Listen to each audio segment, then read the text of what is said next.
Pretty awesome you picked me. I work hard. I love what I do. And a lot of times I feel burnt out. I don't know why. Is it because I'm not in the right path to what I need to be doing? No, that isn't what it's about. Or I'm pinching myself off? Yeah, but let's just walk right through the sentence that you just offered. I work hard. And that's a fine statement, because it could mean I care about this, and I focus on it, and I give it steady attention, and it has momentum, and the universe keeps yielding, and so it feels like it is my path, and it keeps unfolding. That's another way of saying I work hard. But I work hard also can mean I introduce resistance to this, and the resistance makes it harder than I want it to be. I grew up in a struggle, an upbringing where struggle is the way for things. The struggle is often rewarded because there are so many people who believe that struggle is what makes productivity, or that struggle is what makes things happen. Because they are accustomed to moving physical things around, they are not aware of the turning thoughts to things. They're not aware of vibration and alignment and leverage of source energy. And so they're not aware of the power of the mind or the leverage of the mind of source and such. So when you first began, you said, I work hard, and then what came next? I work hard, but I feel burnt out, and I don't feel, I do well, but I don't feel in my mind where I want to go. I'm going at the same speed. The words that we wanted you to say again were the I feel burnt out, because we want to say that when you find a way, and you find it, when you say I love my work, often you are in the receptive mode. But if you're not able to maintain that receptive mode, then when there's no new energy that's flowing to you, then the energy that flowed can be depleted, and that's what makes you feel burnt out. That's why we talk about step 1 is contrast causes you to ask, and step 2 is source answers, and there's no resistance in the step 2 part at all. And step 3 is the work of focusing with as little resistance as possible until you feel the energy break through for you. That's when that idea comes. And then step 4 is mastering that. Step 4 simply means recognizing when you are, not your work and not someone else, but when you are introducing resistance into the equation, because it's only the resistance that you introduce into the equation that slows the energy and therefore causes depletion and therefore burnout. In other words, no one else can introduce resistance into your equation, only you. Others can influence it as they say things and you listen to them. Some years ago, Esther's Jerry wrote a paper called Keep Your Ideas to Yourself. And the subtitle was Until They're Fully Developed. Because he knew, as he worked with people, that they'd have an idea and they'd flow for a while, but then other people who didn't believe in their idea would talk to them about it, and they would listen, and then in their listening they would introduce resistance into their equation, and then they'd slow the momentum of their idea down until they were now no longer in the receptive mode. And so the idea of it is to get hooked up with source energy, and then you don't get depleted. The thought that hard work is what is needed to build great things versus the idea of using the power of source, I struggle with that. But let's talk about what hard work is. We'll tell you some things that are using the power of source, and you tell us if this meets your criteria of hard work. To be in the receptive mode and to be consistently in that receptive mode, so it's step 4, so you're really in that replenishing mode, it requires focus. It requires being willing to look at positive aspects even when negative aspects are showing themselves to you. Think that's hard work? I can do that. But is it hard work?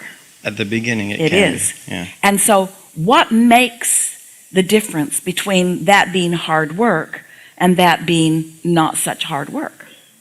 Practice? Doing it until you get the hang of it. In other words, doing it until it becomes easier. And so when you think about what you want, you connect with source energy about it. When you think about it not being done, then that's like, the best analogy we have is you think about what you want, and it's like putting an engine on your train. You're the train going that way. And when you think about it not happening, it's like putting an engine on the same train going in the opposite direction. So even though there's a lot of hard work going on, you're not going anywhere. And so if you just stop doing that, then you allow the momentum of your desires to carry you further. So our question to you is, what causes it to be less work to focus on what you want? What kinds of things could you do or have you found success with that make it not such hard work? Have you ever needed to get up at 3 o'clock in the morning because your friend's picking you up at 3:30 because you have an hour drive to a mountain stream, and that's when the fish are biting? And when you wake up, is that hard work?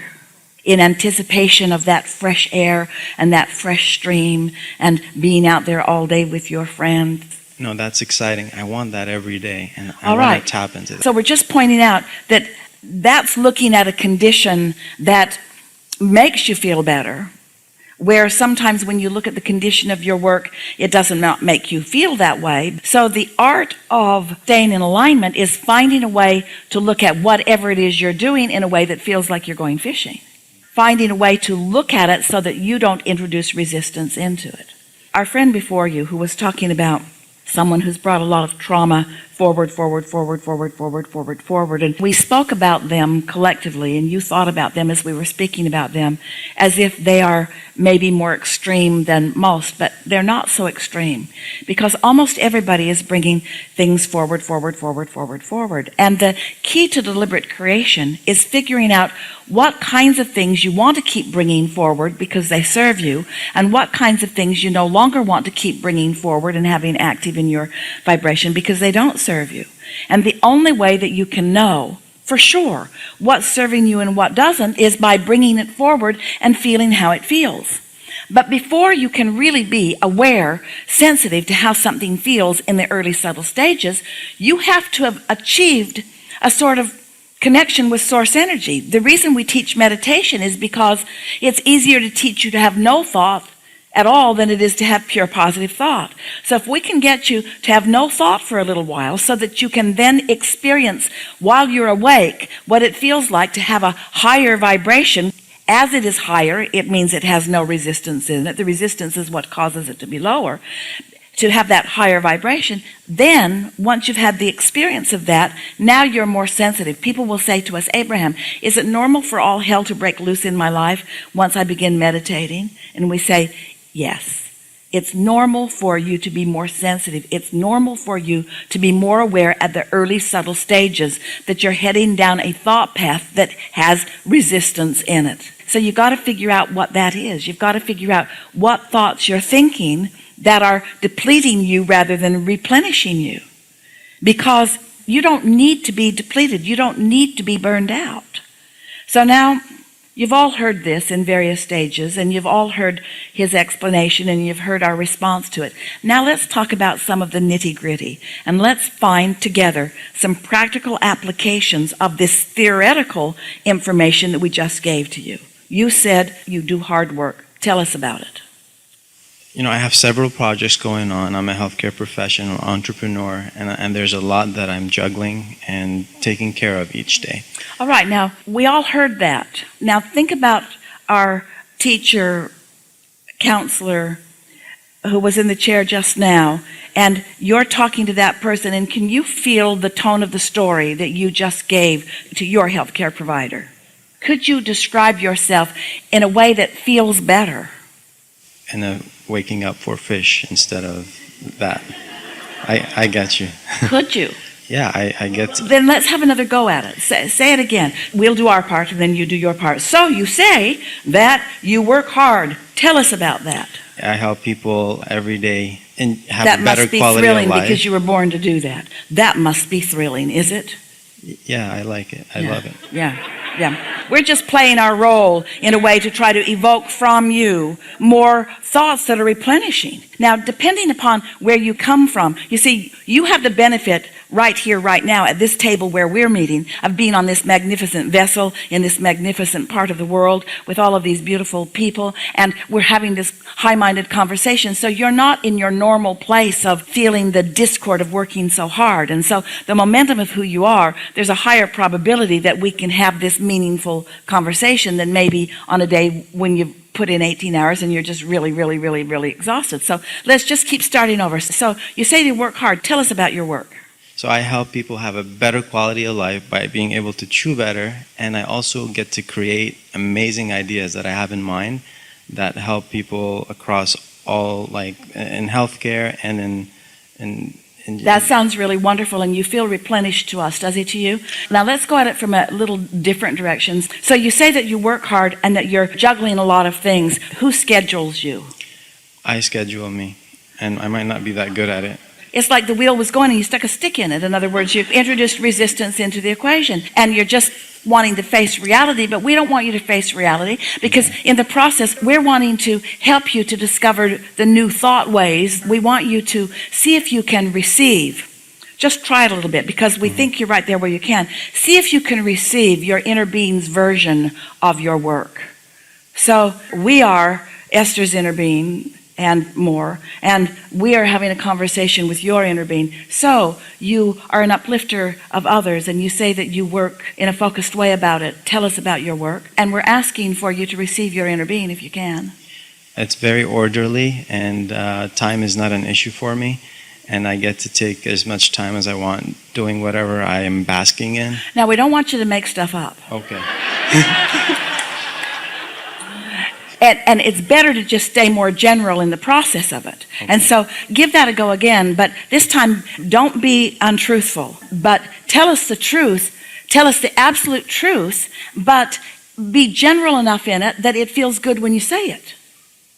I schedule myself, and I'm getting better and better at this. I have the liberty to schedule myself. Really good word. And the freedom to set my schedule and choose who to work with, and I love that freedom that I have. And more, now we're taking over for your inner being. And Sure. more, as I connect with this energy that creates worlds, I experience the benefit of the cooperative vortices that are moving about, mine and that of others, so that we come together in more timely manners. Things that ordinarily would take a longer period of time because I'm chasing this down or chasing this down are taken care of because of the universal forces that are involved. And things happen in just remarkable ways. And the best way that I can describe this is that the timing of my world is working better for me. It's as if I've gotten out of my own way, and now timing is working better. I realize that there is a never-ending trail of those who could receive the benefit of my work. I also realize that all of them are not ready for me right here and now. So I don't have to be ready for all of them because they're all not ready for me. I just have to be ready for those who are ready for me. And the universe knows who's ready for me and who I'm ready for. And it's sort of being scheduled in this uncanny way where it's as if there is a consideration that is taking place that is beyond anything that I am doing with my own physicality.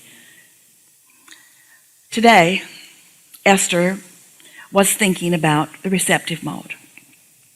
And a thought came into her mind, oh, I brought that new hairbrush for Kate, and I meant to give it to her.